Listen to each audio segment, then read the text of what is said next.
but only found as he went along, there were a series of steps which we talk about in the book, but you could use this, and this was also one that was very popular, was can you feel the attraction, the energetic pull or push between the hands? And the essence of what we talk about, this interconnected conscious to non-conscious or explicit to implicit state, is that you're perceiving things that seem to be coming up to you without your direction.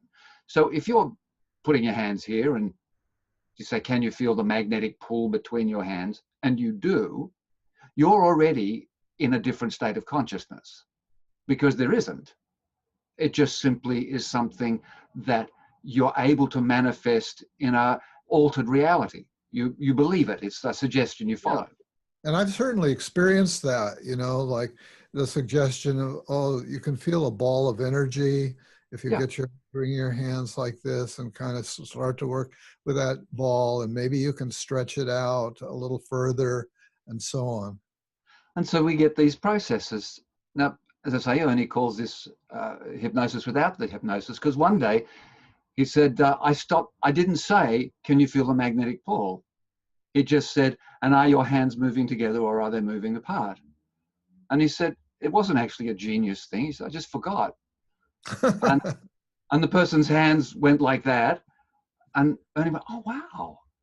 So maybe all this deep induction and going downstairs and imagining this and that and waterfalls, maybe that's all not so necessary in many instances. And in fact, if we're just sitting here now and I say, have a look at your hands, just have a think about your hands for a second, and I wonder if one of your hands feels a little different than the other. I wonder if one's a little heavier or maybe cooler than the other one. My left hand right now feels Isn't that interesting? Warm. Yeah, isn't that interesting? Because it isn't. A little something. Yeah. It isn't. Yeah. But you have now shifted your focus of attention from objective reality to an interconnected reality. And that was like in a second. Now, if I say, I wonder if we put the thing that's troubling you now in one of those hands, which hand would you like it to be? Mm-hmm. And you allow yourself to do that. And let's not do it because otherwise I'm doing you a session. A session for free. No, but there's a tendency to find this process going. And what is fascinating about mirroring hands is you can use an induction of sorts to calm people down and get people into a heightened state as best you can. Or you can just do it spontaneously based on what Erickson used to call the general waking trance, which is simply the focus of attention that occurs between client and therapist all the time.